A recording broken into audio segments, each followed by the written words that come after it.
What's happening, my friends? It's Cat Sports again, back for another afternoon with the family. Now, as usual, before I get started, let me give a shout out to the JBT community. It's just boxing talk. We're a group of people who just love to talk boxing. And we're always looking for others to join us. And you don't have to have a podcast. The only requirement is you just have to love to talk boxing. That's all. Salute to Miss Cass. And welcome to another episode of Cass Sports, the Box Story. Today, the punch of the week. The Bolo punch and the Corkscrew punch. And you know what time it is. If it's Monday through Friday at 2 p.m., it's the Box Story, bringing you all that boxing history. Boxing is the greatest sport of them all. That's why we love it and can't get enough of it. So how's everyone doing? Start of another week of boxing history. It's the Monday afternoon edition of Cass Sports, the Box Story. Great boxing this weekend. The big August 3rd card did not disappoint. But sometimes I think those judges are all over the place, man. You know, how did one judge give Pitbull the fight? Pitbull clearly lost. The one judge gave it to him, but the other two got it right. Bud pulled out a close one. I wouldn't have been mad if they would have gave it to Matthew Moore, but yeah. Bud Crawford is now, 40 Vision champion? Yup. And he has his belt at 154. And wow, that monster, what's his name, Bacoli? Wow. That guy is going to be a problem at heavyweight, man. Woo. Like he said, he's going to be avoided. Big Baby Anderson could not do anything with him. I thought Miller, the original Big Baby, I thought he won. They called it a draw. It was a good fight, but I thought Miller pulled it out. Yeah. And the commentary, Sergio Martinez is terrible, man. Very biased commentator. You know, you can tell within like the first 2 or 3 rounds of every fight who he was rooting for. And he clearly just commentated biasly the entire fight, man. You know? He's only focusing on one person as he's commentating. He's just terrible. I put him in Tim Bradley territory. Sergio. Sergio is terrible. But we got some more boxing coming up this weekend. Of course, we're in fight week for Virgil Ortiz. And speaking of Virgil Ortiz, I called in yesterday on the Crow Show on the Hangout, and I said I would like to see Bud versus Virgil. And I'm not going to mention any names, but the next caller after me said Virgil didn't deserve a Bud fight. Last time I checked, Virgil is fighting for the WBC title this weekend. Why does he not deserve a Bud fight? Like they say, there's a lot more casuals than hardcores. And a lot of people think their hardcores are casuals. Why would Virgil not deserve a Bud Crawford fight? He's 21-0, stopped all 21 people he faced. He's fighting for a title this weekend. That's just a casual talking point, man. You know, a lot of casuals like the running narrative, or this guy's not ready for that guy. You know, casuals, they don't know what they're looking at. They don't know the sport, so they pick up these talking points that they heard somewhere else and they say them. But the only problem is they pick up talking points that's said by other casuals. You know, so they always be a casual, man. But yeah, that Virgil don't deserve a Bud fight. I don't know what that was talking about. You know, some people that think they hardcores are casuals, man. You know, I mean, what does it mean? Don't deserve the fight? What does Virgil have to do to deserve a Bud Crawford fight? He's fighting for the WBC major title this weekend, okay? But he don't deserve a Bud Crawford fight. Come on, man. You casuals need to stop it, man. Stop picking up other casual talking points. You want to pick up talking points, listen to hardcore fans and repeat what they say. You know, you're just repeating what other casuals say, and it makes you sound even more casual. You know, like the running narrative. You know, that's just from casuals that don't know what they're looking at, so they repeat what they heard somebody else say.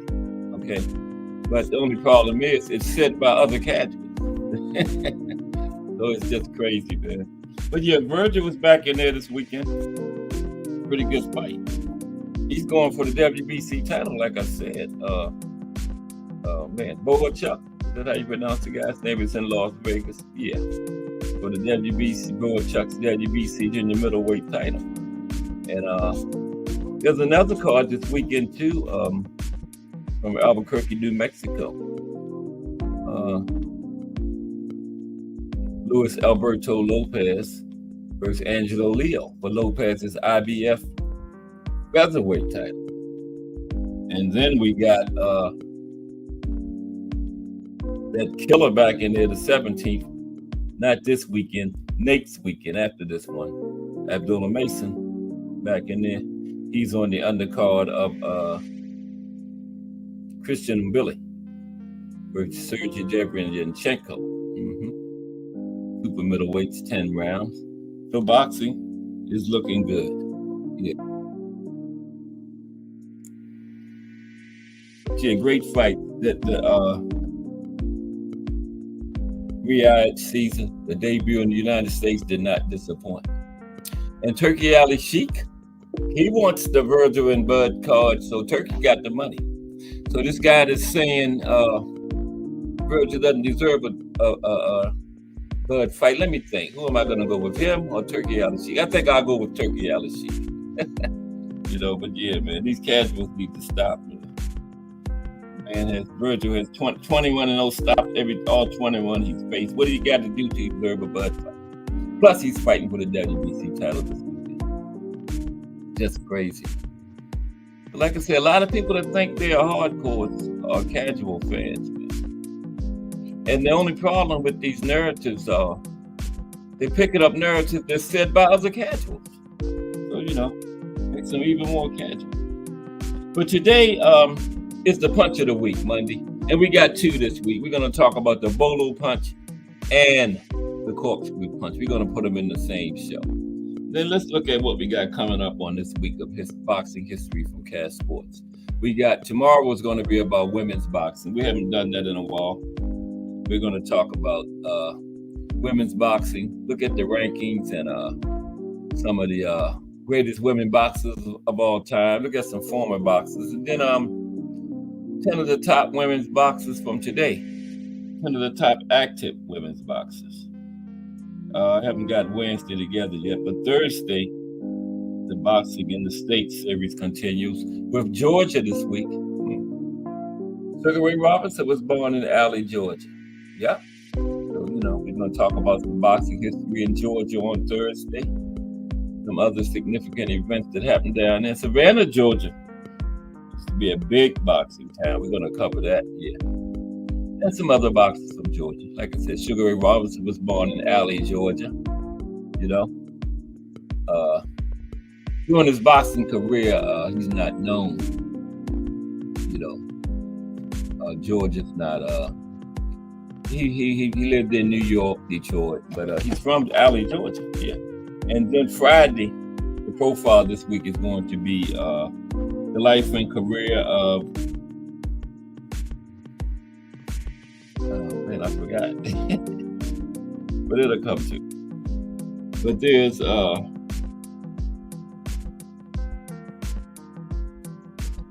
hey Bilash. If I got your name right. But welcome to Cash Sports.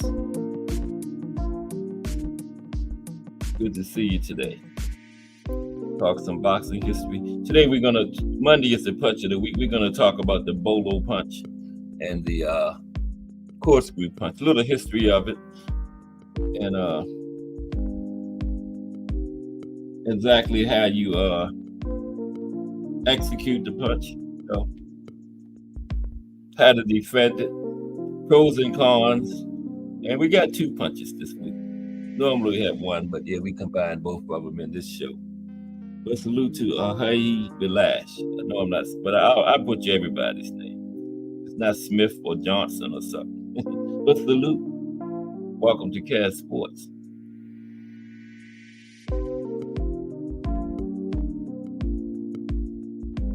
I got the profile for Rodney written down somewhere. Fighter Ike, his first name is Ike. He fought back around the 40s. Do I have to get up and go get my other notes? Bear with me for a minute. Ike Williams.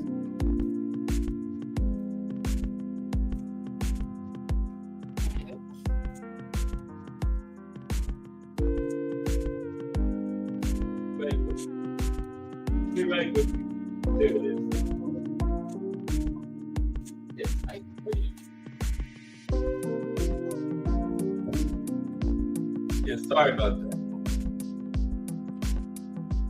Sorry about that. Ike Williams. Yeah, fought back around the 1940s. The Mafia tried to control. That was around the time where the mob was controlling the sport, and he tried to. Okay, thank you. I said it perfect. Cool.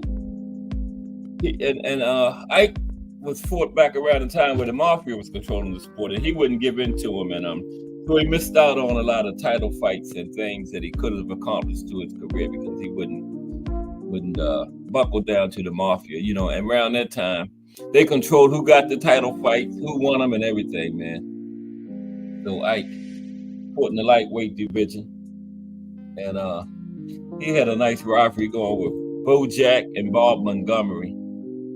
They had a good rivalry between those three. But we're going to talk about him Friday.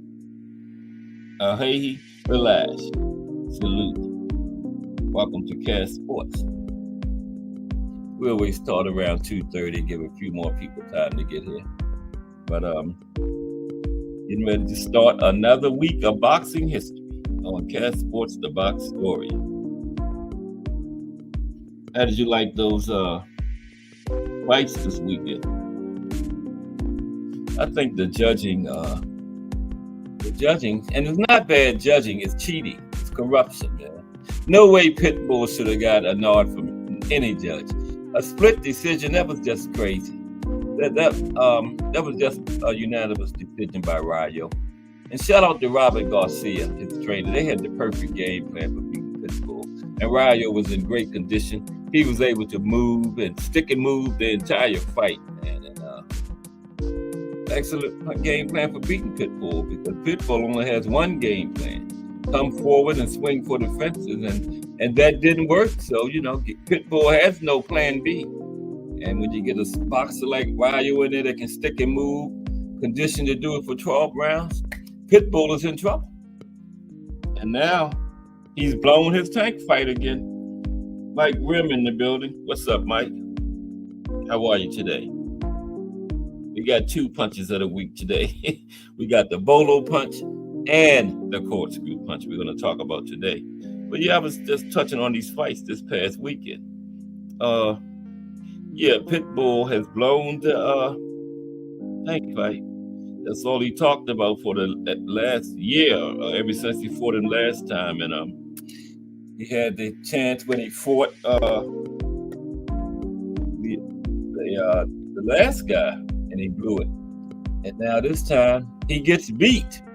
So no tank fight for Pitbull. Well. But I was talking about the judging. The judging is just terrible. No way Pitbull should have won on any judge's card. It was a unanimous decision for Rayo. And I thought Big Baby Miller won. They called it a draw, but I really thought Big Baby pulled it out. But Jared Anderson, wow, he got destroyed by that big monster. What's his name? Bakule or something like that. But yeah, he's going to be a problem at heavyweight. He's a monster. And Big Baby was tagging him, but the guy just looked at him and kept coming forward, man. He kept getting that uppercut in there on Big Baby. Big Baby was nowhere to run, nowhere to hide. One of them situations. And he got taken out of there. And after the fight, Big Baby said he made too many mistakes. No, you didn't. You just couldn't get away from that monster. There was nothing you could do. And I want to see him in there against some of the big names. They were saying that get the winner of because the Andy Ruiz-Gerard Miller fight hadn't happened yet. And they were saying he should get the winner of that. I disagree. No, I don't want to see that. I want to see him in there against some big names. Joshua, Fury, Usyk, some of them guys. Mike Mazik in the building. What's up, Mike? How are you today? We got two punches of the week, Mike. We got the Bolo punch and the Corkscrew punch today. We're going to touch on both of them. Yeah. And I thought, I just think Sergio Martinez's commentary is terrible. He's just too biased, man. If you're going to be he's an analyst, you got to be unbiased. And he was, the way he was commentating, he should have just went down into one guy's corner and just gave him advice, man, because within the first 2 or 3 rounds, you could clearly tell who he was for, and he just focused on one guy, man. One guy would land 6 punches, his guy landed 2. He's only going to talk about the 2 his guy landed. Clearly biased. I thought Bud lost, but it was a close fight. I ain't mad. Or a draw. Because I don't think either one of them really distinguished themselves and pulled out a victory in that one. And the other guy was the champion. Madrigal was the champion. If this fight was in the 70s, no way they take the champion's belt. That was just a thing back then. you had to take a champion's belt. You hear a lot of the older fans say that, but that was the thing back in the day. You wasn't just getting no decision like that over a champion. Remember, I was talking about the Muhammad Ali Ken Norton fights in the heavyweight division. 41 years went by from 1945 to 1976 before a heavyweight champion lost their belt via decision. Okay, so that was the thing. And if this fight had been back in the 70s, Bud wouldn't have got the nod. Probably would have been a draw. You know, probably would have been a draw. Yeah, but you know, nowadays you don't even have to beat the champion to win. Look at Oshaki and Conceição. Conceição lost the fight and got the win. So times have changed. Yeah, but still was a great card. Riyadh Season's debut in the United States did not disappoint. Did not disappoint. And we got Virgil Ortiz this weekend. And I was just talking about I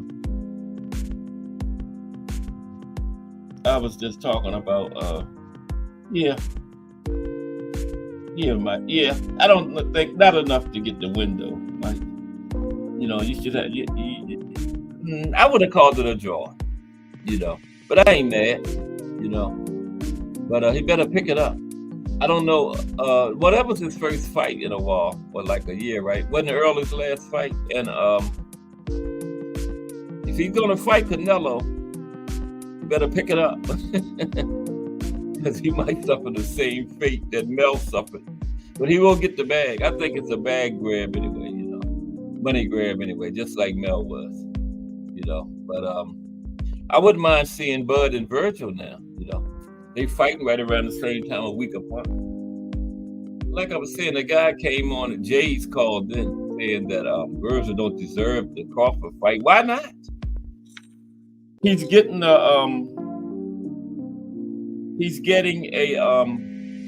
WBC championship fight this weekend. Why would he not deserve the Bud fight? You know, that's just casual talk. Just don't deserve the fight, not ready for this one.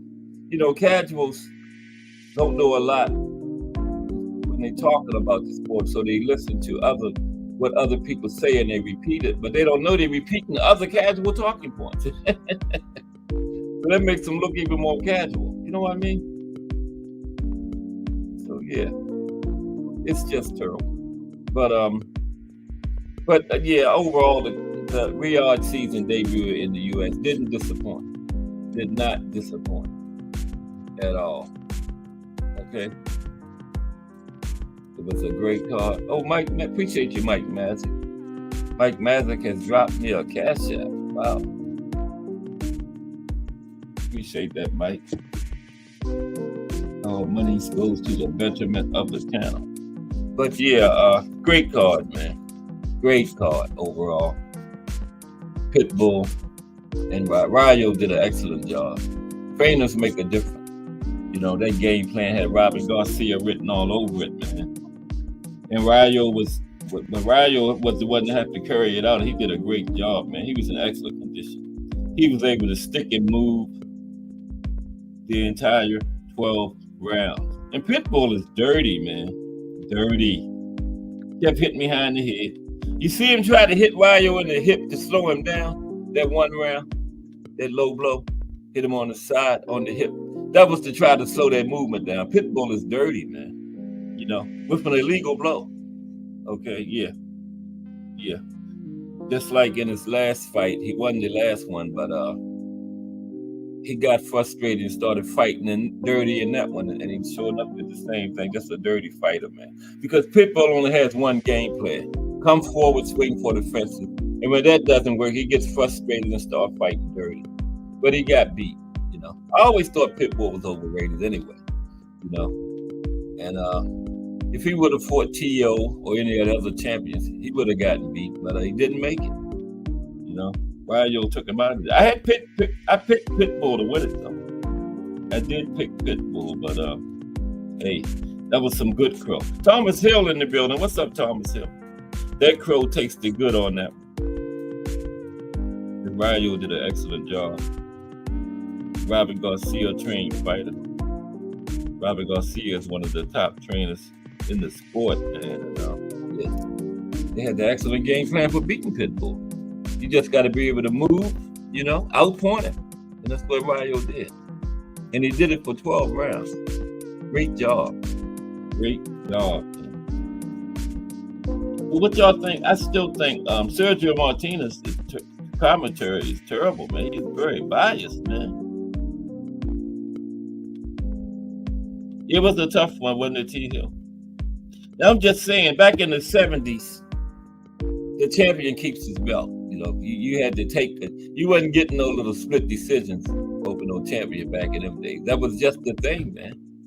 I told you, it went from 1945 to the 70s before a heavyweight champion lost his belt by decision. And I'm sure some of them actually lost between them times, but you wasn't getting no little rinky-dink split decisions from champions. You had to take a champion's belt, convincingly.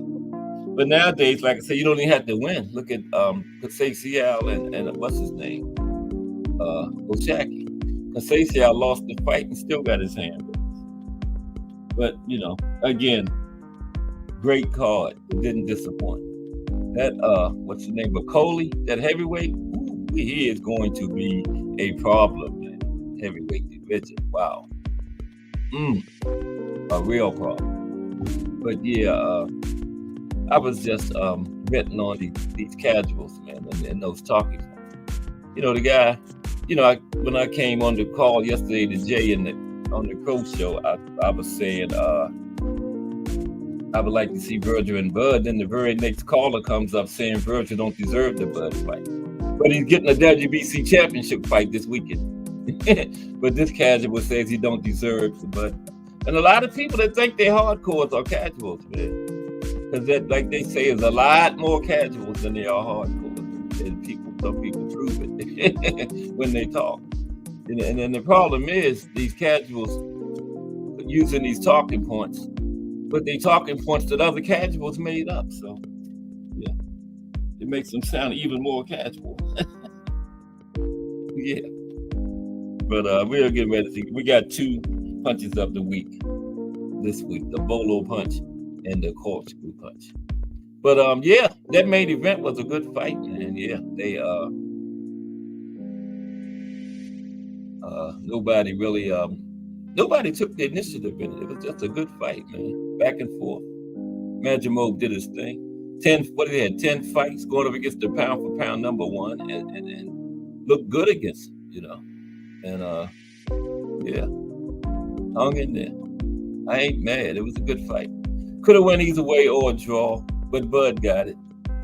And I wouldn't mind seeing, if Virgil get this fight this weekend, I still wouldn't mind seeing Virgil and Bud, but Bud wants Canelo. You're gonna have to do some work before he gets in with Canelo, because that's like 2 more weight classes up, man.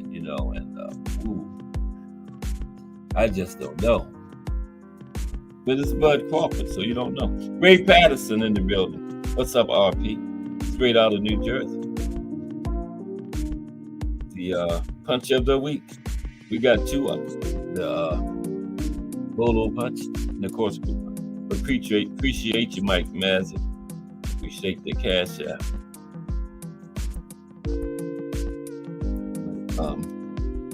This cash leaning on people. But we'll get ready to get started now.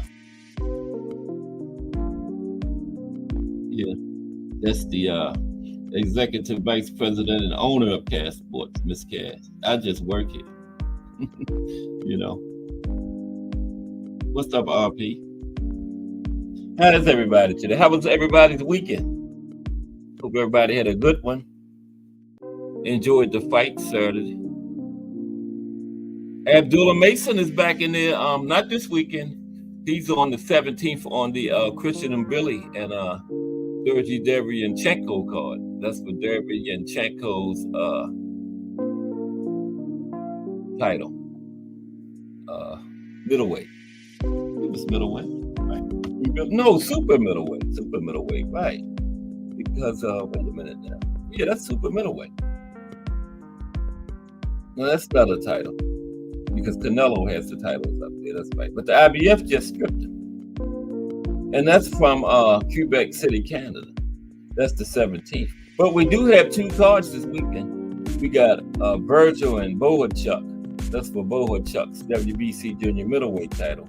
And then we got another card coming from Albuquerque, New Mexico. Luis Alberto Lopez and Angelo Leo for Lopez's IBF featherweight title. Leo's another one of those guys that went over to Pro Box and looked good and made it back to the big cards and fighting for a title. That's at featherweight. Yep, 126. No, is that featherweight? Yeah, it is featherweight. IBF featherweight because they all spread out down there. Yeah, 126. Yep. But good weekend of boxing, man. Hope everybody enjoyed it. I sure did. BN Boxing News in the building. What's up, BN Boxing News? Everybody was saying it was kind of late for do a post fight. They had the fight. They had the Eminem concert. Now, when I was buying the pay-per-view, I didn't see anything about no Eminem concert. I seen Terrence Bud Crawford versus Israel Madrigal. See nothing about no damn. They should do the concerts on Friday, right? The day before the fight. Why not? And then Eminem could stay up there for 2 hours. Plus, he's 52 years old, walking around the stage with his hand in his pocket. Can he move like he used to move? Man? Yeah, I signed up for boxing, not Eminem concert. Okay, but yeah, it was good. It was very good, man. And I know we got a Riyadh season with what's the next one? Well, I know Fury and Usyk is coming up. What is that? December?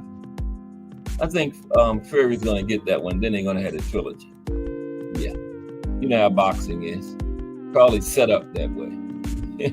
Everybody cashes in. A trilogy of fights for heavyweight undisputed. 3 of them. Yeah, everybody cashes in. You can't trust boxing nowadays, man. You know, just can't. Look at Pitbull and Rayo. How did one judge give that fight to Pitbull, man? How? What fight was he looking at? Anybody in here see Pitbull winning that fight? No way. But one judge gave it to him.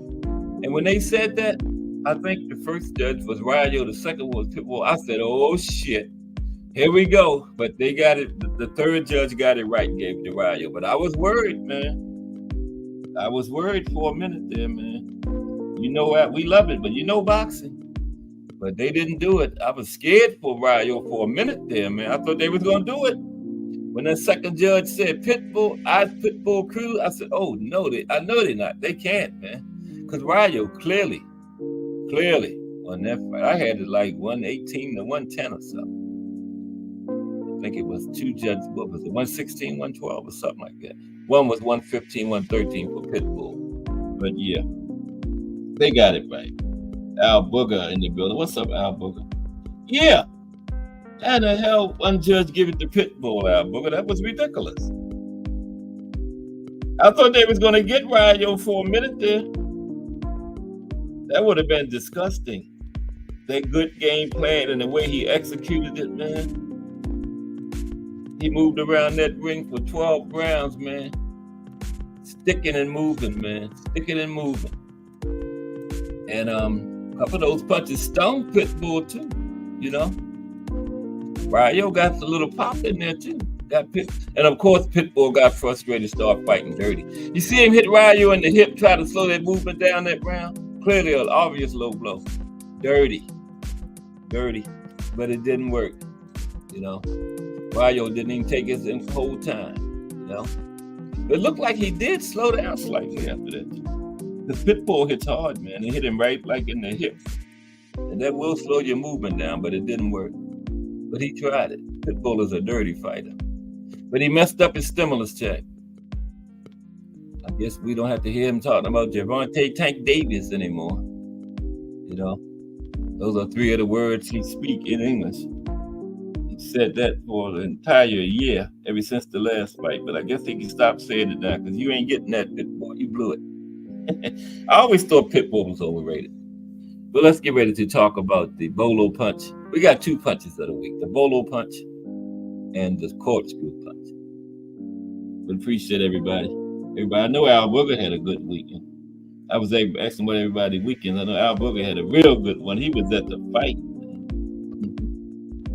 Yeah, you was right, Al Booger. That guy that wasn't that car. Where did he come from outside somewhere? Took him forever to get to the ring. God damn. He was like, what was he, like 2 or 3 blocks? They had to call him and tell him to come get his car. I was like, damn, do he want it? As long as he took me come down to the ring, man. Shit. He took almost as long as those ring walks would take it. Wasn't they was coming from a long ways on those ring walks, weren't they? God damn.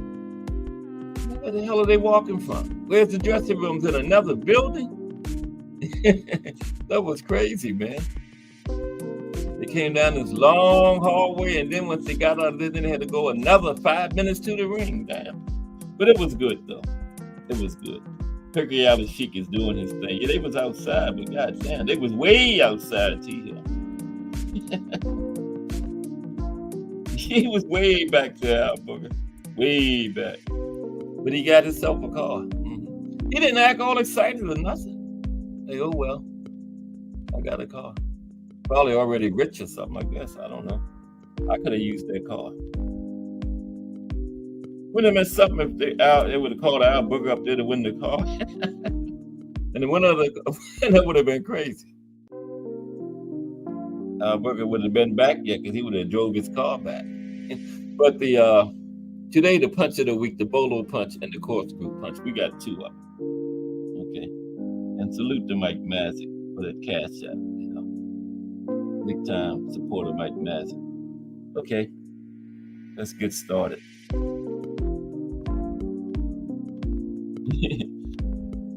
T. Hill says it was a sight to behold. Yeah, that would have been something, wouldn't it, T. Hill?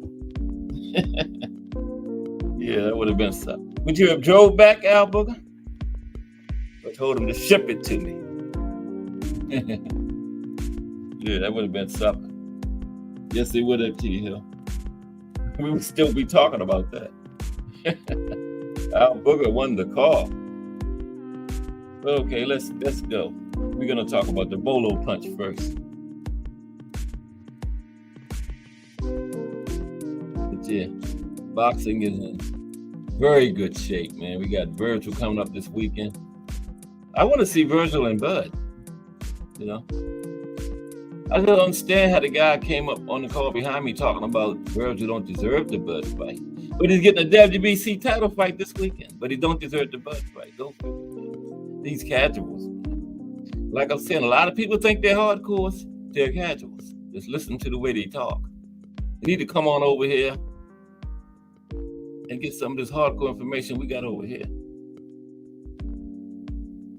You know, stop listening to that stuff about channels and who's beefing on Twitter and what outfit they wore to the ring. Come on over here and get some hardcore boxing talk, man. Maybe you'll learn something. You don't have to use those casual talking points, you know, because, you know, you're using those talking points, you're getting them from other casuals. It makes you sound even more casual. And the hell, Virgil don't deserve the Bud fight. He's got 21 fights, knocked out all of them, fighting for the major title this week in WBC, but he haven't earned the Bud fight. Get the fuck out of here. But let me go. It's just crazy. And like I said, a lot of people think they're hardcores. They are casuals, man. Straight up. Casual boxing fans. Talking regurgitated casual talking points. Lonnie Lee in the building. What's up, Lonnie? You're going to see the whole show against today. I was stalling. Now we can start. Lonnie Lee is here. What's up, Lonnie? Okay, let's go with today's show. You won't miss a second of it, Lonnie. Okay? The Bolo punch and the corkscrew punch. The bolo punch is first. Now,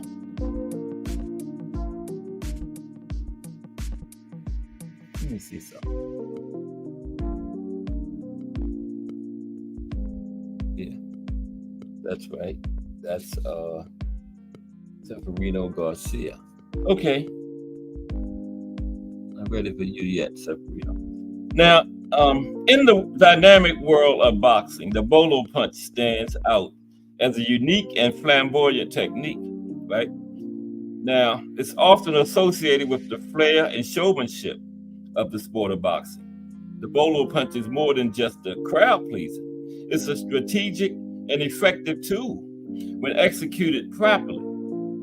And today, we're going to discuss the history, mechanics, applications, and some famous boxers that used the bolo punch. Now, first, understanding the bolo punch.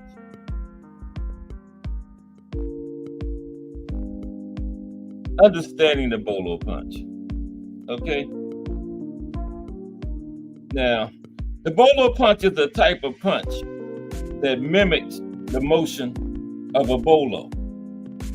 What a bolo is, it's a machete-like tool, and it's used for cutting vegetation in the Philippine jungles. Okay, and it is characterized by a wide circular arc made by the arm before delivering the punch. Now, the bolo punch can be executed as either a hook or an uppercut, and is known for its deceptive speed and power. Take a look at the historical background of the bolo punch. Okay. Now, the bolo punches or origins are often traced back to Filipino boxers, particularly the legendary Severino Garcia. Severino right there. Okay, on the right. You know, Severino is credited with popularizing the punch in the 1930s and 1940s. Okay. Now, he worked cutting sugar cane when he was young, and he reportedly developed the punch based on the movements used in swinging a bolo knife, right? Which is, I told you, machete-like tool that's used for, cutting vegetation in the Filipino jungles and sugar cane. Okay. Now, and Severino Garcia used to cut sugar cane when he was young, and that's how he reportedly developed the punch. Now, the mechanics of the bolo punch. Now, the effectiveness of the bolo punch lies in its mechanics. Here's a breakdown. Now, the wind-up. Now, the punch starts with a dramatic wind-up motion, which can serve as a feint or a distraction. This motion is key to building momentum, but the motion can be quite distracting for opponents. And when you see that motion, it's distracting to opponents because they don't know what to expect, right? Then after the motion, the delivery. Now, the punch is delivered in a fast whipping motion after the wind-up. Now, depending on the target and situation, it can be thrown as a hook to the head or body or as an uppercut. Okay? Thrown as a hook to the head or as an uppercut. Now, the follow-through. Now, the proper follow-through is essential to maximize the power and ensure balance after the punch is delivered. Now, let's look at a step-by-step guide on how to execute a bolo punch. Now, the starting position. Now, you begin in your regular boxing stance with your feet always shoulder width apart, right? Knees slightly bent, and your weight distributed evenly on both feet. Now, keep your hands up in a defensive position near your face. It's like all these punches we've talked about, the punches of the week. Always keep your defense tight, always. Because just like, your opponent is always looking to counter. D for the win. What's up, D for the win? We got two punches of the week today. We got the bolo punch and the corkscrew punch. Bolo punch is first. We'll salute D for the win. Okay, yeah. Always keep your defense tight though. So starting point, regular stance, feet shoulder width apart, knees slightly bent, weight distributed evenly on both feet, right? And remember, always keep your hands up near your face. Keep your defense tight. Now the wind up that starts it. Now the bolo starts with a distinctive wind up motion. This involves a circular movement of one arm, usually your back arm or your power arm, not your lead hand. Wind up with, like, if you're orthodox, your right arm, southpaw, your left arm. Okay. You swing your arm down and back, right, in a large, exaggerated arc. This windup is not just for show. It's designed to generate momentum for the punch and can also serve as a feint to distract or confuse your opponent.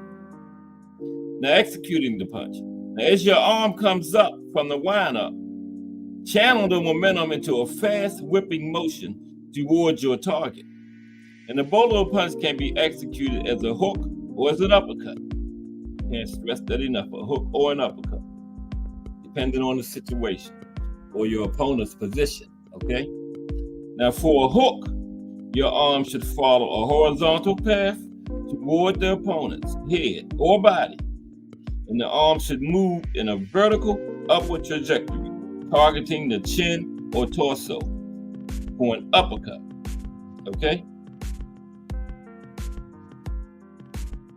For a hook, follow a horizontal path toward the opponent's head or body. For an uppercut, move in a vertical upward trajectory, targeting the chin or torso, okay? Now targeting. Aim for a spot where your opponent is least expecting it. And the beauty of the bolo punch is its ability to surprise opponents, okay? Like Sugar Ray Leonard did with Roberto Duran. Now he wound up with the bolo, but he didn't actually hit him with the bolo. He hit him with the other hand, see? It can be thrown at an angle or level that your opponent is not guarding effectively. Then the follow through. Follow through with your punch after making contact. This ensures maximum power transfer and helps maintain your balance. But be ready to quickly return to your defensive stance to guard against counterattacks, because your opponent, everybody always looking to counter. Even if you're not a good counter puncher, you're still always looking for that opportunity. So after you land it, quickly return to a defensive stance. Now, the bolo punch is not just a showy move. It has several strategic applications. These include as a feint, like I was just saying, like Sugar Ray did, he used it as a feint. The exaggerated windup can be used to mislead opponents about the intended target, okay? Breaking through defenses. The unusual angle and speed of the bolo punch can catch opponents off guard, especially if they're used to more conventional attacks. It can have a psychological impact. The flair associated with the bolo punch can intimidate opponents or sway the perception of judges and spectators.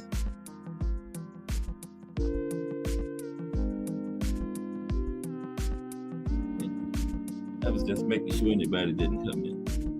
My boss got on me. I missed them 2 super chats last week. I almost got fired, so I got to make sure I don't miss anybody coming in. She said she'd been interviewing other boxtorians, so yeah, nobody came in. Let's continue. Now, mastering the bolo punch. Now, some of the things required to master the bolo punch include arm strength and flexibility. Now, exercises that enhance arm strength and flexibility are crucial for the whipping motion involved when throwing a bolo punch. Timing and speed. Drills to improve speed and the ability to accurately time the punch are essential. Footwork and balance. Okay? Good footwork is necessary to maintain balance during the exaggerated motion required to throw the bolo punch. Sparring. Incorporating the bolo punch into sparring sessions helps in understanding its practical application and timing. Now, let's talk about a lot of these guys I had to use it was like old time boxing back in the 20s, 30s. Now, the bolo punch in modern boxing. Now, while the bolo punch is less common in modern boxing, it remains a viable technique in certain situations. Its effectiveness depends on the element of surprise and the skill of the boxer that's using it, okay? In the era where boxers are well versed in various styles and techniques, the bolo punch can still serve as a unique and unexpected tool to gain an advantage. Now, incorporating the bolo punch into your boxing style.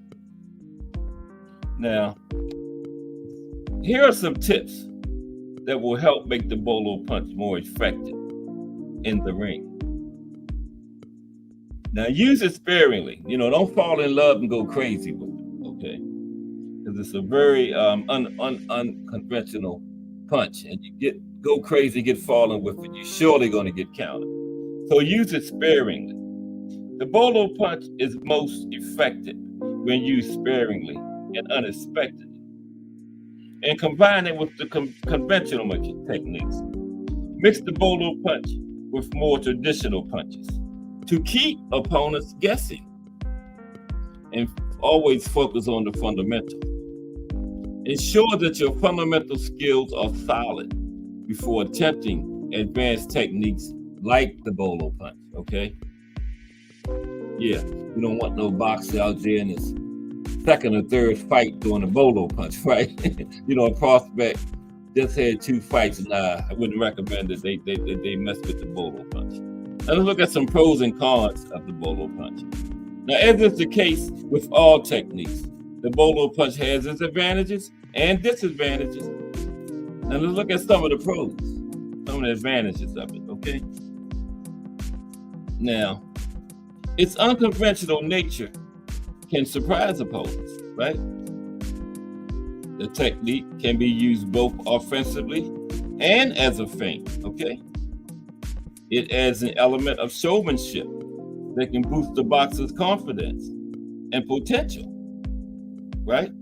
And it can intimidate opponents. And some of the cons, like I was saying, this is why you use it sparingly. Don't fall in love with it, because the wind-up leaves you momentarily vulnerable to counters when executing the technique. And if you use it too much, your opponent gonna catch on, right? They're gonna punch you. Right when you're making that big wind-up, get caught with a counter. So yeah, that's why you use it sparingly. But this is some of the negatives of it. The exaggerated motion used during the technique can become energy consuming. Another reason why you don't want to use it too much. That wind up and all of that, definitely going to sap your energy. And the unique mechanics of the bolo punch can lead to missed targets if not executed properly, and you get countered again. Now, the bolo punch remains a fascinating element of boxing. Okay? Its blend of artistry, deception, and power captures the essence of what makes boxing an endlessly intriguing sport. Now, for the modern boxer, mastering the bolo punch can both be a nod to the sport's rich history and a testament to their skill and versatility in the ring. Whether used as a strategic tool or a signature move, the bolo punch embodies the creativity and unpredictability that lie at the heart of boxing. Let's look at some famous boxers that were good at the bolo punch, okay? first one. Yeah. Some of the most well-known boxers who have helped to popularize the Bolo punch include Seferino Garcia. That's him on the right. He was supposedly, he's considered the father of the Bolo punch. Garcia used it effectively in his career as a middleweight. He was inducted into the World Boxing Association Hall of Fame in 1977 and the Canastota International Hall of Fame in 1987. Kid Gavilan. There's Kid on the right. Some say this Cuban boxer, Kid Gavilan, was the most effective with the Bolo punch, though he wasn't the originator. Gavilan, whose real name was Gerardo Gonzalez, he's a member of the Ring Magazine Boxing Hall of Fame, and he was inducted into the International Boxing Hall of Fame in the inaugural class of 1990. And Seferino Garcia was said to be the inventor of it, but Kid Gavilan was said to be the best at it. Okay, and of course Sugar Ray Leonard, right? Remember him and his Bolo punch against Duran that was on the thumbnail. There it is. Yes. And see, he wound up, but he didn't actually use the Bolo punch. He used it as a feint. He hit him with the other hand, remember? He caught Duran looking at that right hand, thinking the Bolo punch is coming, and he hit him with the left hand. Now, he used it in the Hagler fight. He actually hit Hagler with the Bolo punch, but he used it as a feint against Duran. Sugar Ray Leonard is known for using a Bolo punch against Roberto Duran and Marvin Hagler, demonstrating its effectiveness in high-level fights, of which both he won during his Hall of Fame career. Sugar Ray Leonard. Okay. Now let me get back to where I was at. Roy Jones Jr. He used to Bolo punch. Here's Roy. That's not a Bolo punch right there, but he used it in his career in fight. Roy Jones Jr. He was known for his unorthodox style. Jones Jr. occasionally used the Bolo punch to dazzle his opponents and fans during fights. Okay, Jones knocked out Montel Griffin with a Bolo punch in their second fight. Remember? That was the first round. Griffin was the one that, remember, I think Roy got disqualified because he hit him while he was down or something. Then he knocked him out with that Bolo punch in the second fight, remember?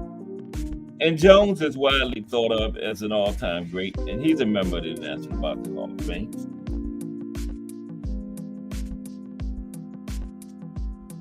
This guy here, Ike Abiabuchi.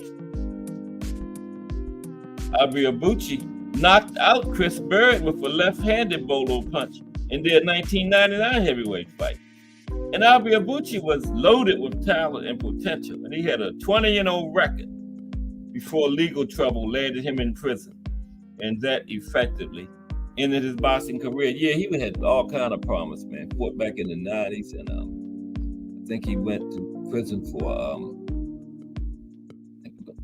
sexual misconduct or something. Did like 16 years. And when he got out, he tried to rejuvenate his career, but never got back in the ring. But he was promising, man. He was fought back with Tyson and Holyfield and Lewis, but he never got to them because he went to jail and never got back in the ring. Yup.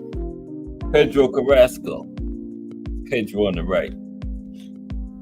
Pedro Carrasco is widely considered one of the best Bolo punchers in boxing history.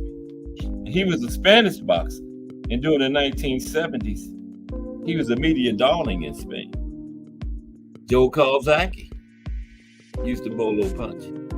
There's Joe on the right. Joe Calzaghe was a frequent, effective user of the Bolo punch during a career in which he went 46-0. He is widely considered one of the best European boxers of all time. And Calzaghe was inducted into the International Boxing Hall of Fame in 2014. And you know this guy on the list, Sugar Ray Robinson. Any kind of punch. Sugar Ray Robinson is included. right? Sugar Ray Robinson had the Bolo punch in his toolbox. Robinson and Kid Gavilan are considered the best ever at executing the Bolo punch, right? Even though Severino Garcia invented it, Robinson and Kid Gavilan are considered the best at using it. Of course, Sugar Ray Robinson is considered one of the best at everything he did during his legendary Hall of Fame career.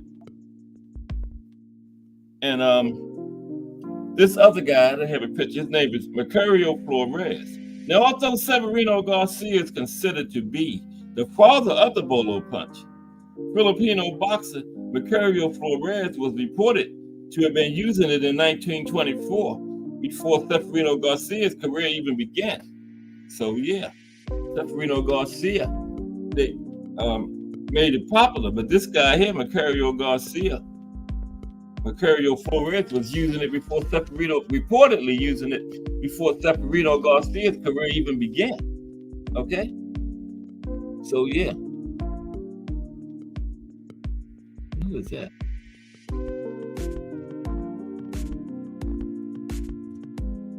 Oh, that's the corkscrew punch. Now, what is that doing way up there?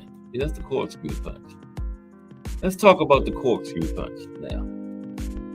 3 o'clock. Y'all know how long I've been on here. I ain't even got to say it. 10 minutes. Okay. Let's talk about the corkscrew punch now. We got 2 punches of the week this week. Ike Williams is the profile Friday. You know, he was the Mafia tried to control his career, but Ike wouldn't buckle under to him, so he never got the fights, big fights and title fights that he deserved.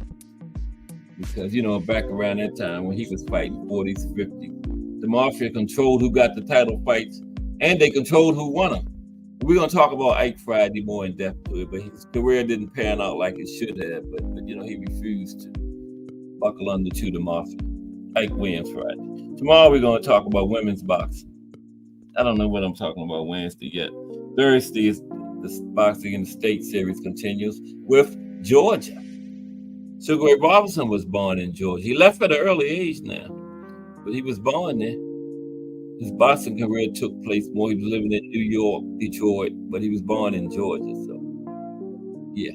And Georgia is thirsty. And Savannah, Georgia used to be a big boxing town. Yeah. In time. We're going to cover all that. But see, there's the corkscrew. See it? See how your shoulder comes up automatically to protect your chin? Mm-hmm. But the corkscrew punch, okay? That's next. The corkscrew punch has been around for over a century.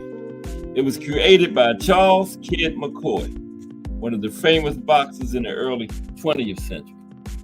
There's Charles Kid McCoy right there. Yeah. See the corkscrew? We're going to talk about that. See how the shoulder naturally comes up to protect the chin on this side? Yeah. Now, yeah. McCoy was a slick fighter who was known for using unorthodox techniques. Now, legends say McCoy came up with the idea for the technique of the corkscrew punch while watching a cat strike at a ball of string. And the corkscrew punch tries to mimic this motion, and it incorporates a twisting motion of the wrist, which increases the likelihood of the punch opening up a cut. Mm-hmm. You know, used to use that back in the 70s, right? I wish Joe was in Muhammad Ali. How you always used to cut people. Mm-hmm. The corkscrew. Yep. Good for cutting people. The corkscrew punch is limited to just boxing. It's used in many other martial arts like Kung Fu, Taekwondo, and Karate. Some would argue that the corkscrew technique comes from one of these martial arts and not boxing. You know, twisting your wrist as you throw punches is one of the first things students of traditional martial arts learn. Okay? Yeah. But many martial artists do not use the technique correctly since they only turn their wrists. Yeah, they only turn their wrists. They don't twist it. Now, twisting your entire arm when throwing the punch is what makes it so effective and in boxing. Yeah, a lot of martial artists only turn their wrist. They don't twist the entire arm. But twisting the arm is what makes it so effective. Yeah. Now, that adds more power to the punch while bringing your shoulder up to protect your chin. You see how when you twist your arm, it brings your shoulder up? Regardless of the true origins of the technique, it's been used in boxing for over a century. And it's often an integral part of boxing training. Now, if you've ever been in a boxing gym, you probably heard trainers telling boxers to turn their punches over. Y'all know Mike Mazix heard that because he used to train boxing. He heard that, right, Mike, turn your punches over. Now, some of the benefits of using the corkscrew punch. Excuse me for a minute. I gotta take a drink.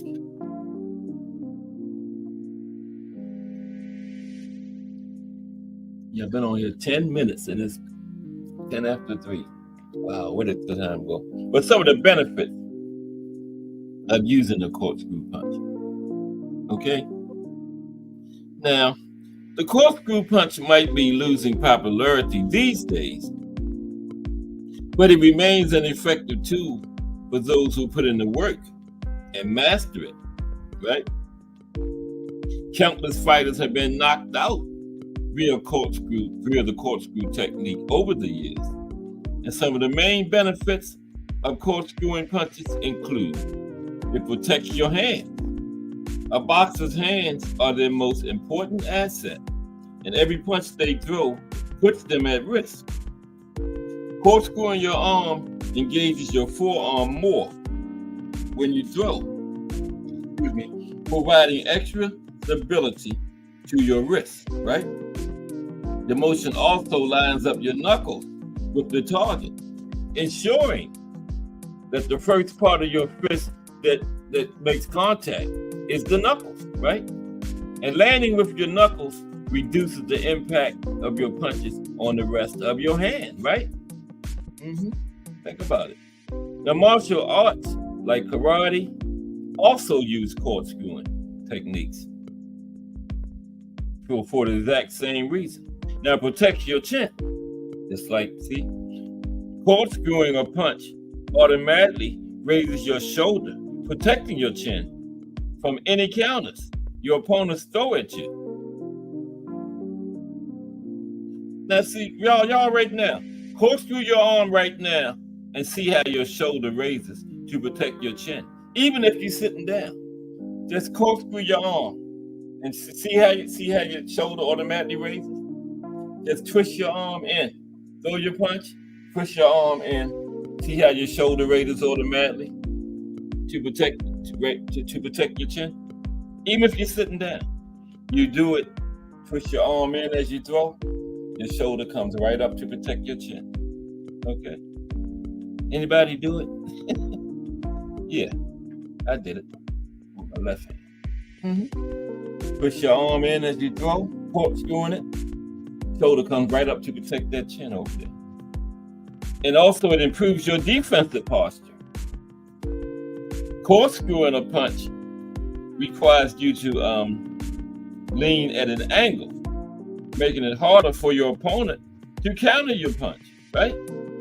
Now, don't overdo it, though, since it becomes easier to counter when you're predictable, just like the Bolo punch. Don't fall in love with and overdo it, right? Like any punch, your opponents start getting used to it coming, you're going to get countered. Now, mastering the corkscrew punch, we're going to have some link time too in a little while. Now, mastering the corkscrew punch, okay? Now, the corkscrew punch isn't as effective at opening up cuts these days since boxers have a lot more protection on their hands, right? Yeah.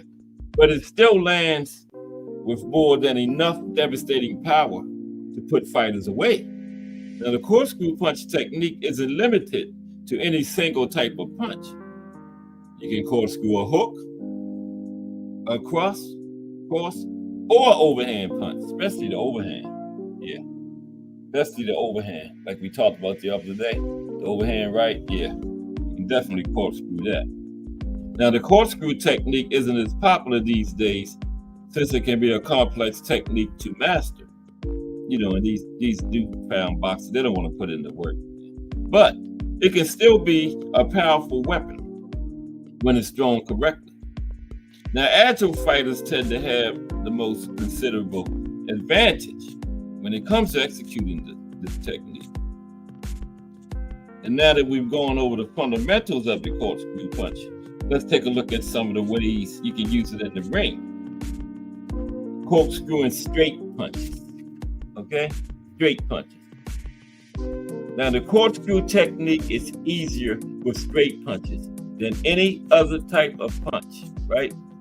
Your straight punches are your jab and cross. And to corkscrew a straight punch, you simply rotate your arm as you simultaneously extend your fist. That's all. Rotate it in.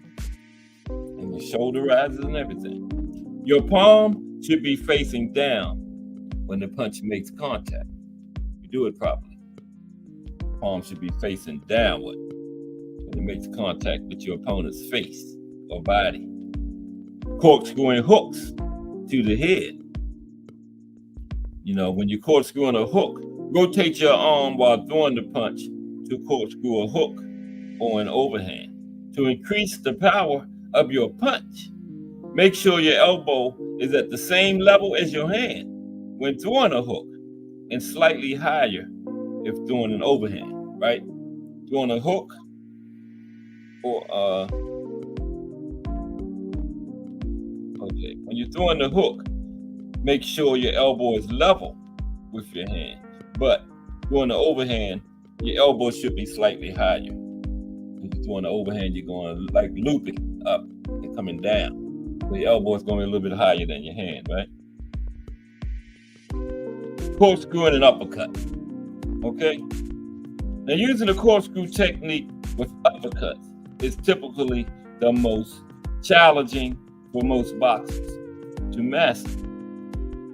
And since it doesn't follow the same mechanics, right? Now you have to reverse the motion of the technique when doing an uppercut. And instead of rotating your arm inwards, you rotate it outward, okay? And corkscrewing your arm. This lines up your elbow with your fist, adding more power to the strike, okay?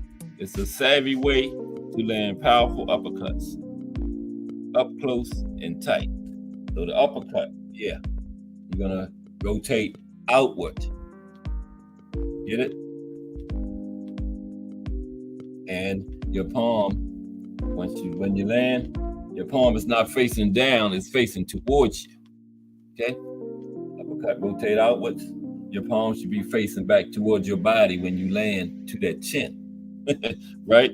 That's the uppercut. Now here are some pointers that will help refine the technique of the corkscrew punch. Now use your forearms to generate power in your wrists. Your forearm should always be engaged when you throw a punch, and the corkscrew punch is no exception. Keep your elbow in line with your wrist when throwing the technique. Now, throwing a punch without lining up your wrist with your elbow significantly reduces the power it lands with. This means your elbow should shoot forward, moving in the same line as your wrist when throwing a jab. Your elbow should swing across when throwing a hook, and your elbow should move upward with your wrist when throwing an uppercut. Okay? Throwing a jab, your elbow should shoot forward, right? In line with your wrist. Throwing a jab, straight punch. Okay? Now when you're throwing a hook, your elbow should shoot across. Okay? And when you're doing the uppercut, like we were just saying, everything is going upward. Your elbow should shoot up. Now, rotate your entire arm when using the technique. The corkscrew punch involves rotating your entire arm from your shoulders down to your fist. You want to start the punch with your palms at a horizontal angle, meaning you want your palms facing downward, okay? This action naturally activates your elbow as you throw the punch, making it easier to corkscrew your arm. Pick your poison. Now, maintaining a horizontal angle makes it easier to throw the corkscrew, but it also makes it more challenging to defend against it, okay? Your elbows should be pointing downward when defending in a basic stance, but maintaining a horizontal angle forces them out, opening up your defense. In practice, your palms will likely be facing inward when you're throwing the corkscrew punch. This allows you to throw the technique without opening up your defense. As a matter of fact, corkscrewing up your arm raises your shoulders, protecting your head from blows. Yep. And like we were talking about, Charles Kidd McCoy, that's him on the screen, right? A famous early 20th century boxer. He's credited with creating the corkscrew punch. Remember? And McCoy was known for his unorthodox technique.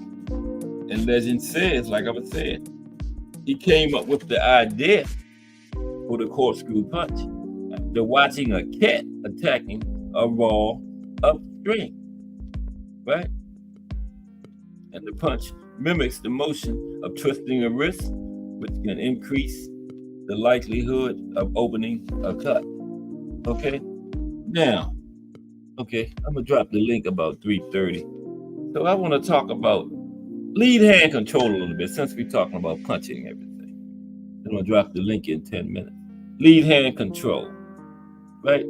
Now, lead hand control in boxing is a technique that involves using your lead hand to control your opponent's movements or limbs, okay? Now, it can help you set the pace of the fight and be effective in both offense and defense. You know, lead hand can be effective in offense and defense. For example, you can use your lead hand to control your opponent's movements. Now, if both of you orthodox, you fight another orthodox fighter. You can place your left glove, which is your lead hand, on your opponent's right glove, which is his backhand, right? And your opponent can't punch or defend without you feeling them move first. Okay, Tank does that from the south. He did that a lot in the Mario Barrios fight. Kept his hand on top of Barrios' backhand a lot, right? And Barrios couldn't do shit. Watch that fight. He'll probably saw it. Okay. Now, you can also use your lead hand to disguise your backhand, right? You can use your lead hand to make your opponent forget about your backhand, making it harder for them to counter. And you can maintain distance. Think about Shakur Stevens. Oh, shoot, I stopped looking at the chat. And I'm gonna get fired. Nobody came in. Oh, I ain't looked at the chat in like 10 minutes. Man. Okay. Yeah, maintain distance. You can use your lead hand to maintain a long guard and control the distance between you and your opponent. Your lead hand has the potential to be your most secure. Does that a lot with his lead hand, control distance. Your lead hand, the fight that said he was running in, the Dos Santos fight, he did that a lot in that fight. Lead hand control. Your lead hand has the potential to be your most effective weapon. Okay? The jab is commonly known as the most important punch in boxing, going with the lead hand. And many consider the lead hook to be boxing's most powerful punch. But since most boxers stand with their dominant hand behind their non-dominant hand, dominant hand in the back, the lead hand is often underdeveloped. Okay? Now let's talk about some ways the lead hand can be improved. Defense. Now, the lead hand is the first line of defense against opponents' punches. Again, if both fighters are orthodox, the lead hand can be used to defend against any punch aimed at your left side, right? This is important to note because you fight another orthodox fighter, your left side is their power side, right? Now, the more educated the lead hand is, the fewer power shots your opponent will land on you, right? To block. Now, the first defense is a simple block. From the boxing stance, raise the left punch. This is still orthodox. Southpaw is just the opposite. Now, I'm coming from a southpaw orthodox stance right now. From the boxing stance, raise the left palm to the left side of your face. This will put the boxing glove in the path of an opponent's right hand, right? Now the orthodox fighter. And to block the opponent's left hand, just raise the right palm to the right side of your face. This defense is sometimes called catching. Now parrying. Now the next defensive technique is parrying with your lead hand. This is best used to redirect punches with a straight pathway. It is basically the opposite of the block. Instead of bracing and taking the shot directly, on your glove, parrying a shot makes your opponent's momentum carried through, often placing them out of position and vulnerable to counters, right? Now, having your punches parried is a similar sensation to the feeling when you miss a step going down a flight of stairs. That split second of adjustment leaves you planted and unable to react to counters.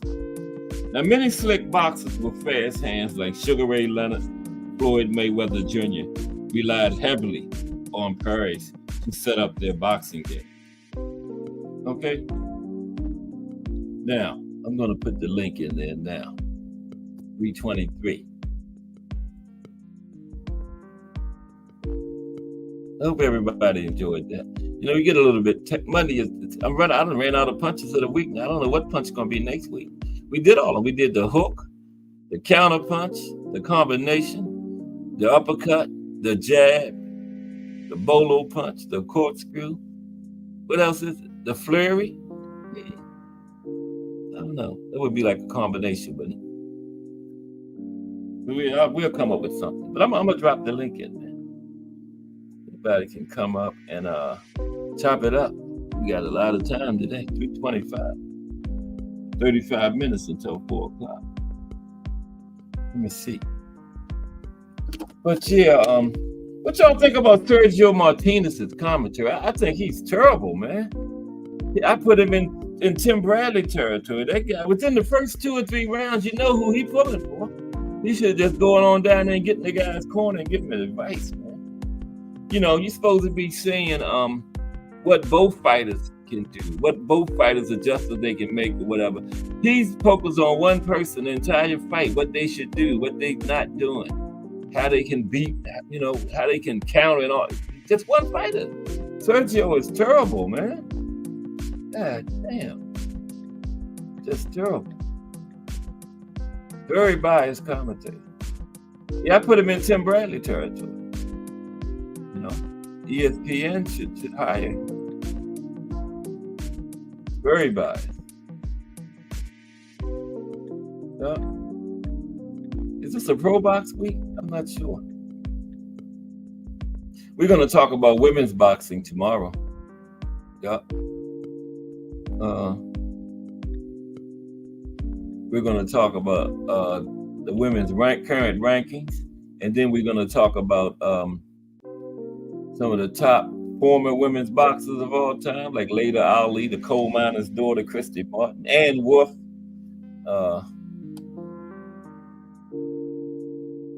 I still can't never think of that Swedish lady's name. She was the first woman to be undisputed in the 4-belt era.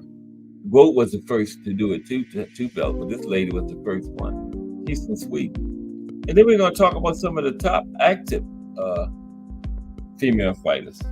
Current. Yeah, this is tomorrow.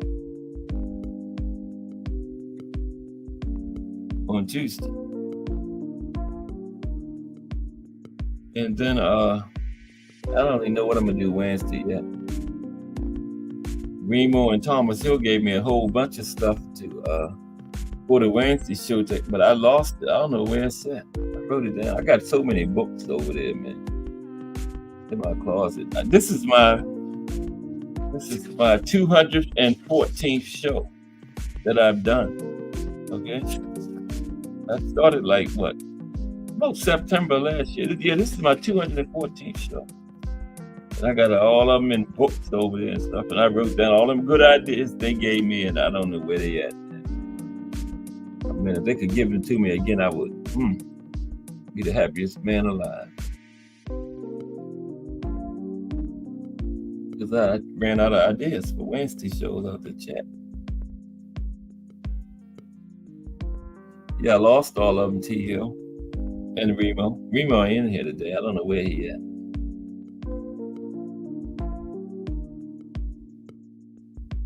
But if I can get some more, I would be happy.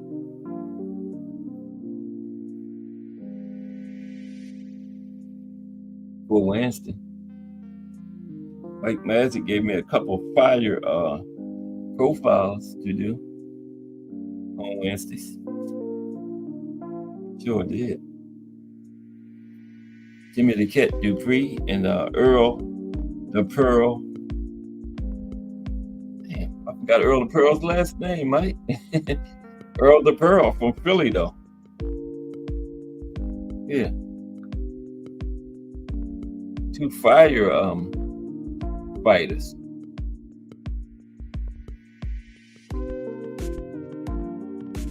But we are just starting another week of boxing history on Cass Sports the Box Historian. Monday is always the punch of the week. People like these punch shows. I get a lot of views later, you know. Yeah, a whole bunch of views. I got 900 on the jab, 900 views on that jab show, yeah. I don't have any more punches.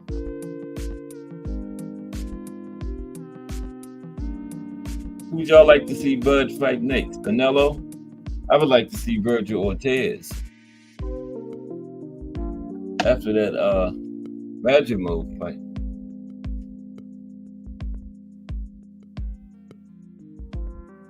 I think Virgil would have put that pressure on Majimov and put him to sleep. I just do. Some people think that, well, I know at least one person think that Virgil don't deserve the Bud fight. I don't know why. The man is 21-0, knocked out everybody he's faced. And plus, he's going for a WBC title fight this weekend, major title. So why wouldn't he deserve a Bud fight? He got twice as many fights as Majimov, but Majimov had the title. Virgil will have one after Saturday. Against Bohachuk. I guess that's how you pronounce his name. Bohachuk.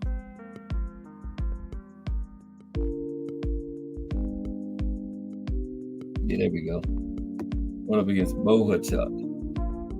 And then Abdullah Mason is back in the ring next weekend. That killer from Cleveland, I think, right? Yeah, Abdullah. It's 5 of them brothers. Okay?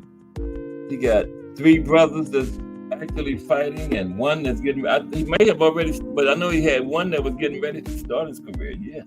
5 of them. All trained by their father. Hargrove, thank you, Mike. Earl the Pearl Hargrove, yeah. Yeah, it's 5 Mason brothers, though. Abdullah, 3 active, and I think one's getting ready to make his professional debut. Yeah. Ain't that something? 5 brothers, all professional boxers. Wow. I know they had an interesting time growing up in the backyard. Man. Wow. You know? Damn. Yeah. I don't think another one can be as bad as Abdullah, though. Abdullah is a killer, man. I think Abdullah got, he had like 9 fights. And I have not seen one fight where he got somebody in trouble and they got away. Once he gets you in trouble, that's it. It's over. He gets you out of there. Yeah. 135 is loaded. What's next for Pitbull? He got to work his way back up. He can stop mentioning Javante Tank Davis. He ain't getting that.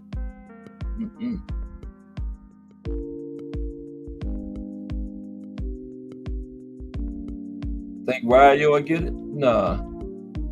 It should be Shakira now. We know it's not going to be Pitbull.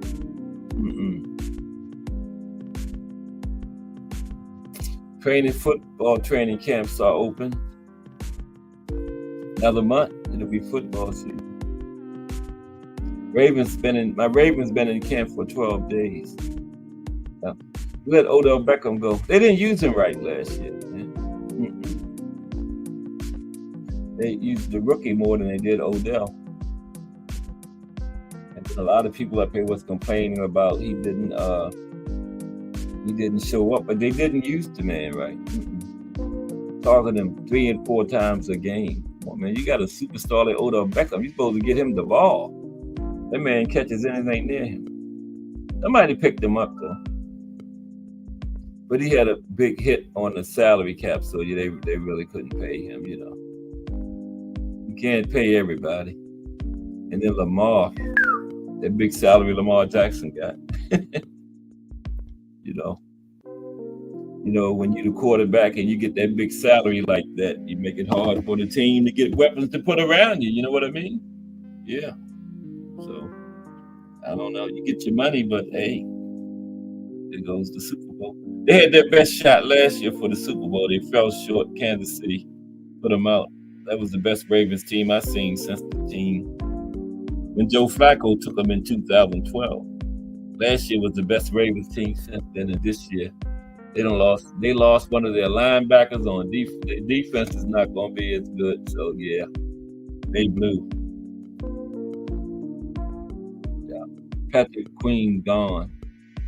Him and Roschon Smith, man, they had 2 of the best linebackers in the NFL, and they're gone. What's up, James Brody? How are you? Oh, you're welcome. I do my best, James. Yeah, we do boxing history over here, Monday through Friday, 2 p.m. James Brody in the building. Salute. And yeah, tomorrow is going to be on women's boxing.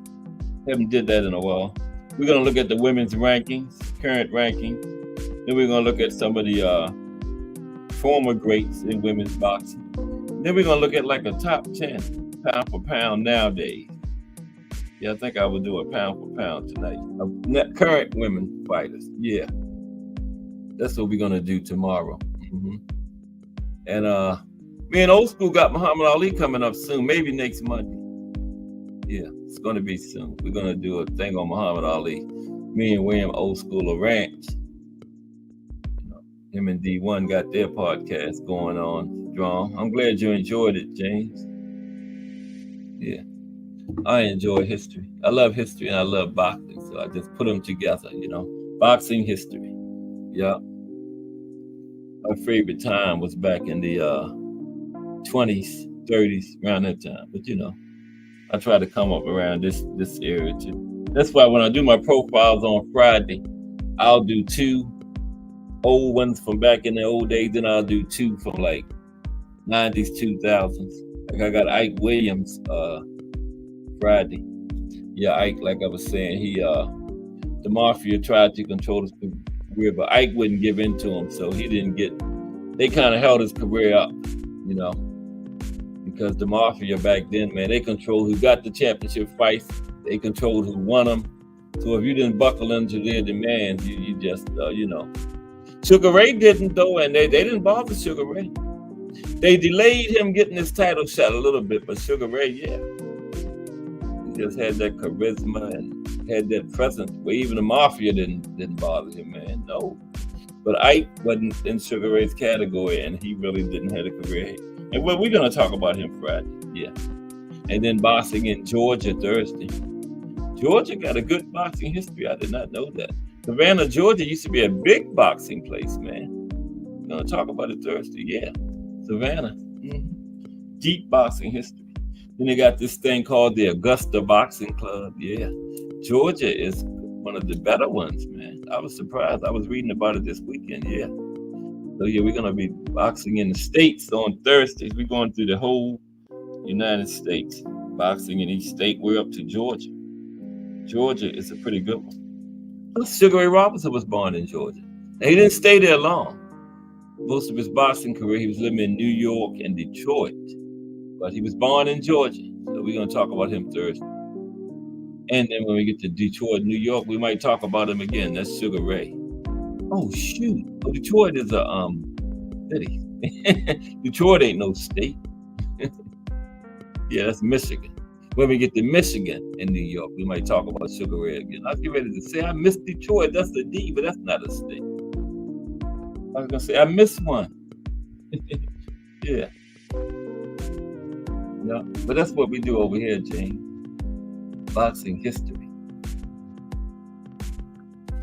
Like and subscribe to the channel, to the grind. And I really appreciate it. Yeah. Well, I'm pulling up on those 1,000 subscribers. Oh, I got a member in my group, Mr. Jumbo Hot Grease. I got 3 groups. I got the Put It in the Chat Club. Remember to put it in the chat? Remember being Boxing News made me mad that day? Remember being? You said, and I said, put it in the chat. I got to put it in the chat club. Mr. Gumbo is a member of it. And then I got the Cast and Friends Club. Then the next level is the Boxtorian Society. It's the top level, you know, the Boxtorian Society. And Mr. Gumbo has joined Put It in the Chat Club. Yep. My first member. Appreciate Mr. Gumbo. Yep. Yeah. Really appreciate that. Missing a few people today. Madeline the Queen 27. Remo. Where are they? But it's all good.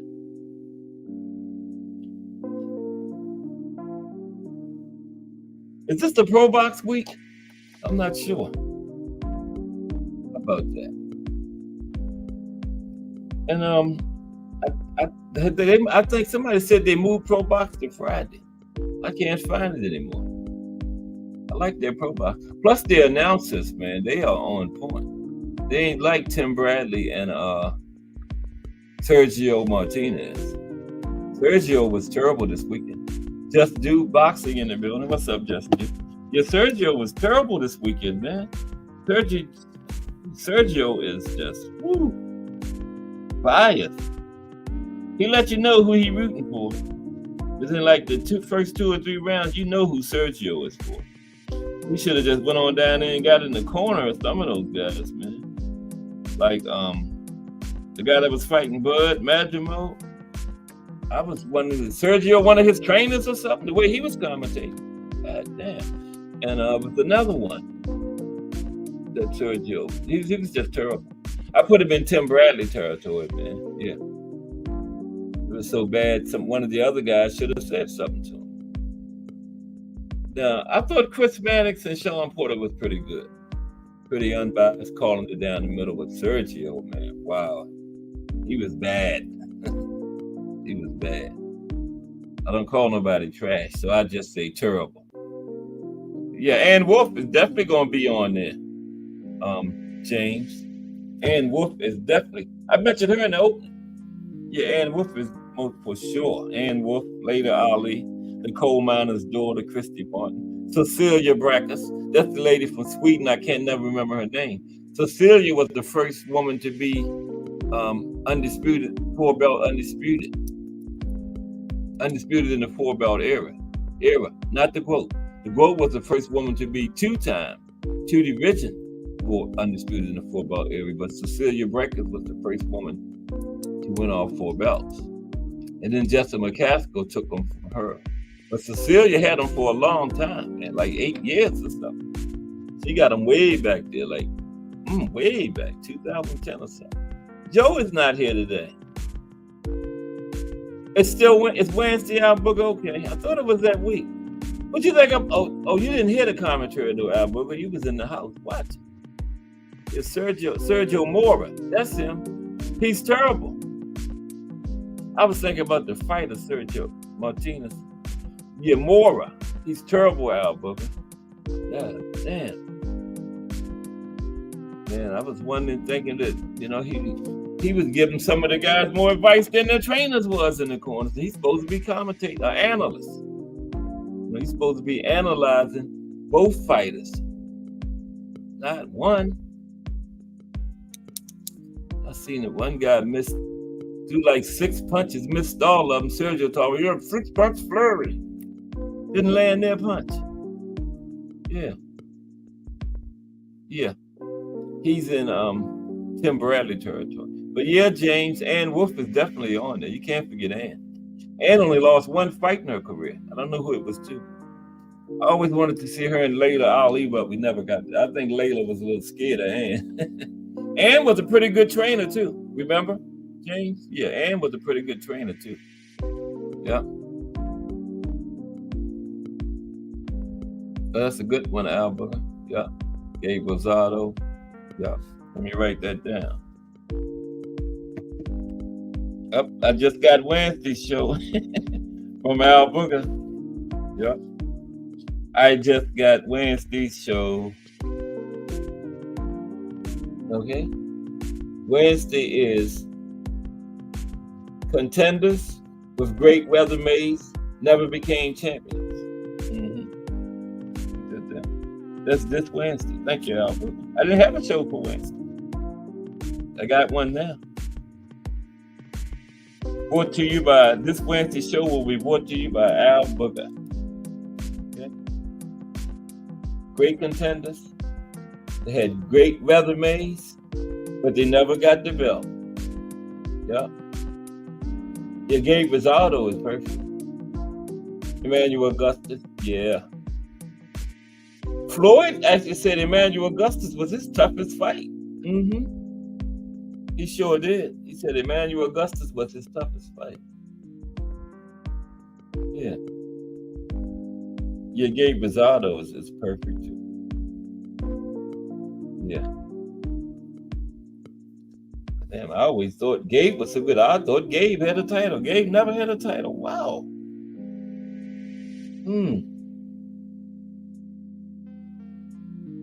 Yeah. That's a good one, Al Booker. Yeah. I'm still right. My pen died. Yeah. Okay, so Pro Box, we got Pro Box Wednesday. Then they had it on Friday a couple times, I think. Yeah, Emmanuel Augustus is good. Emmanuel is the most raw boxer in history, man. But I think those judges didn't like his antics in there. I think he kind of turned the judges off sometimes, with his dancing and all the stuff he used to do, man. Emmanuel would be squared up to fight and just break off in a dance and break off dancing. Throw his leg up in the air and lean back and throw his arms up. And the other fighter be looking at him like, what the hell is wrong with this dude? That would have been the perfect time to counter him. They was all caught off guard, like, damn. Yeah, but Floyd said that was his toughest fight. Emmanuel Augustus, yeah. He sure did. And was a good fighter. He got robbed a lot, though. But like I said, the judges was turned off a lot about his antics he did in there, man. Oh, they Gabe got one, Al Booker? Okay. Was it a major one or interim or something? I'm still gonna use it. Damn. That messed my show up. Gabe got a belt. I hope it was an interim or something. Was it one of the major ones, Al Booker? Damn. Yeah, Gabe. It took him a long time, though. I know that, so I can still use it. He was almost like at the end of his career when he got his belt. Yeah. Gabe Rosado. Wow. That's a good show, though. That's this Wednesday. Yep. So the whole week is lined up. Let's preview. Tomorrow is about women's boxing.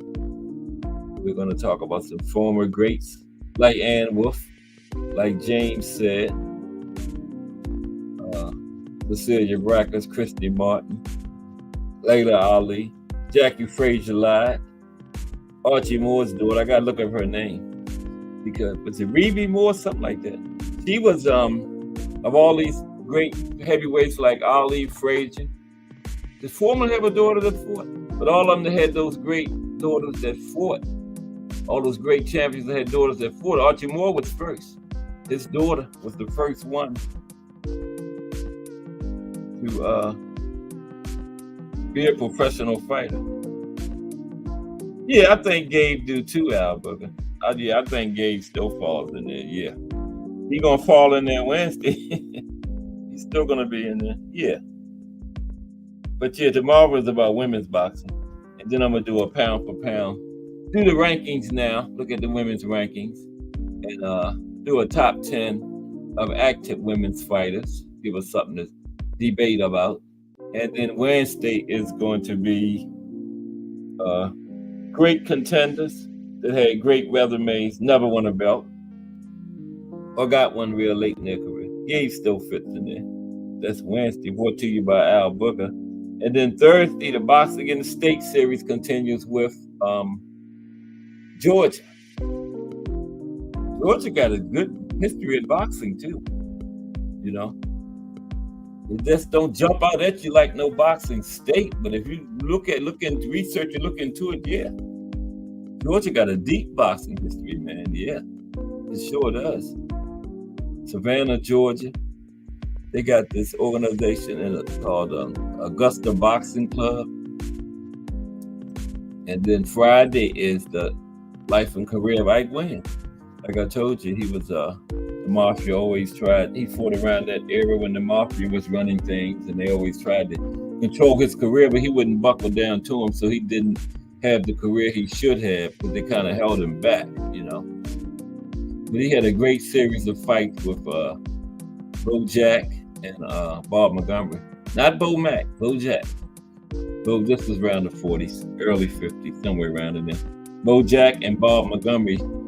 You know, you like watching old fights, any combination between them three. They had like 3 or 4 fights against each other, something like that. Ike Williams, Bo Jack, Bob Montgomery, yeah. And we're going to talk about Ike Friday and his career, yeah. The Mafia held him back, but he still, you know, he was a good fighter though, yeah. But didn't get as far as he should have, you know. And then that's it, Friday. That will close out this week, but we right at the beginning of it. Starting off another week of boxing history. With the Bolo punch. Hope everybody enjoyed that. The Bolo punch and the corkscrew punch. Yeah. Corkscrew punch was a punch they used to back in the day to cut you up. Ali used that, but now the gloves have much more padding and stuff in them. They don't cut you. The corkscrew don't cut you as easy like it used to back in the day, but it still could be a powerful punch. You know, that uppercut, corkscrew, that uppercut, you know, uppercut, turn your arm out. And like I was telling you, the corkscrew, those other punches, when you, the cross, jab, all that, when you corkscrew them, your arm comes up naturally to protect that chin over there on the side that you're punching from. Of course, you got your other arm already back to protect your face. And, you know, somebody want to counter you. When you throw, they can't counter you on that corkscrew side because, you know, you protected. Told y'all to, you know, throw a corkscrew, turn your arm in as you punch, your shoulder right there against that chin. So yeah, corkscrew was an offensive and defensive punch. Executed properly, got a lot of pop to it, man. Yeah. Yep. And the Bolo, it could be, you know, wind up, come up with it. And also a feint, like Sugar Ray did against Duran. He used it as a feint, remember? He wound up with that right hand and got Duran watching that right hand, and then Sugar Ray hit him with the left. So the Bolo was a feint too. Where is it? There it is. See the Bolo, you wind up with that hand and you come up, hit him with that right, but Sugar Ray hit him with the left. And Duran was looking at the right. Solid shot too. That was the beginning of the end when he was ready. That's what started the no mas. There wasn't no stomach cramps. because Duran's own manager said it. He quit because he was embarrassed. Because his manager said, he said Duran didn't have stomach cramps before the fight, he didn't have them during the fight, and he didn't have them after the fight. He said he was embarrassed. His own manager said that. Yeah. And I can see how he was. Yeah. But he's fighting a losing battle before the fight. Because Ray Charles sang the national anthem, and that's who Sugar Ray was named after, right? And you know how Ray Charles had that rock when he sang, he would rock, because he was blind, he would rock back and forth. And Sugar Ray did that during the fight. So yeah,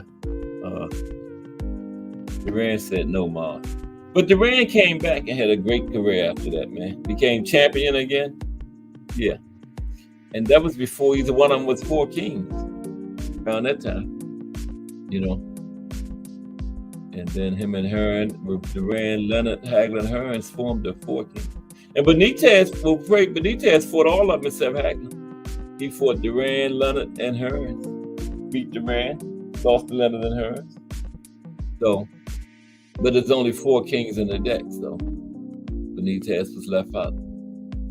None of the Four Kings fought the Hawk and Pryor. They was all ducked him. Hagler wouldn't, because Hagler was up too high. Pryor didn't never fought above junior welterweight, and Hagler never fought before middleweight. But he would have came to welterweight for any of the other ones. And Duran came right past junior welterweight because he came from lightweight, but none of them fought the Hawk. None of them. Now, him and Sugar Ray was actually had a fight signed, but it was going to be after Hearns won. But then Hearns detached that retina, right? And Sugar Ray retired. And then him and Pryor never resumed their talks when Sugar Ray came back. But yeah, they was in I don't know if they had it signed or were in talks for a fight, but Sugar Ray retired because of that. Hearns detached that retina in that first fight.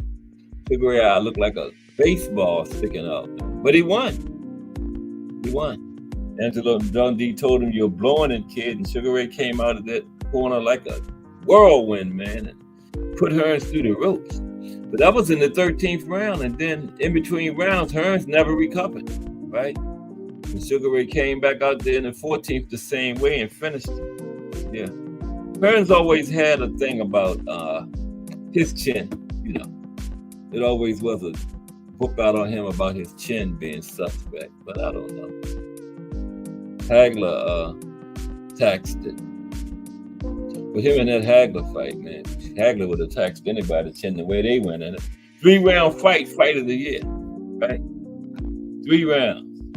Fight of the year, though, man. You don't even really have to say too much about that one. Round 1 was the round of the year. And then we had, I think it was George Foreman and, was it Ron Law? 5 rounds, like 76 was fight of the year. I think it was like 4 knockdowns. Law knocked Foreman down and Foreman knocked him down twice. That was a good fight there. Yeah. Ron Law, George Foreman. Mm-hmm. And yeah. Man, 3:55, and I only been on here 10 minutes, man. No, it's been 10 minutes. But okay. We're starting out another week, and the first day of the new week is going into the history books. Be back tomorrow, though. Right? Because you know, if it's Monday through Friday, 2 p.m., it's the Box Story, bringing you all that boxing history. Just Do Boxing, James Brody. Hope you enjoyed the show, James, and I hope it's not your last time here. Hope to see you again. D for the Win, Lonnie Lee, Al Booger, BN Boxing News, Ray Patterson, straight out of New Jersey, Thomas Hill, Mike Mazik, Mike Rim, Ahahi,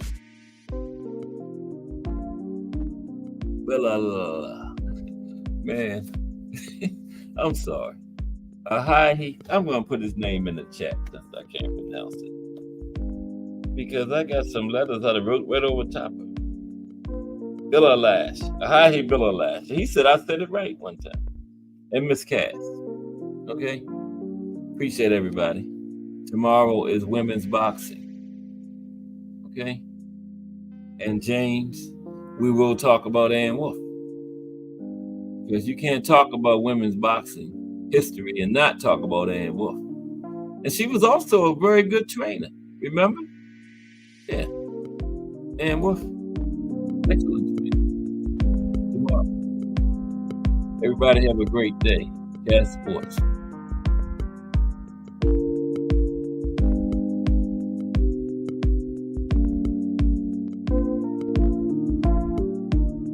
$2 p.m., James. Monday through Friday, 2 to 4.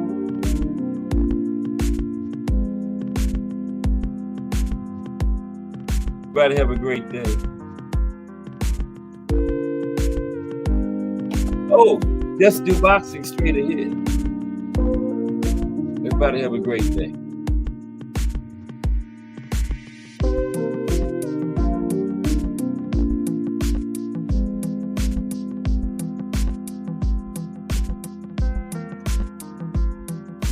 Don't meet me there, beat me there. That's sports.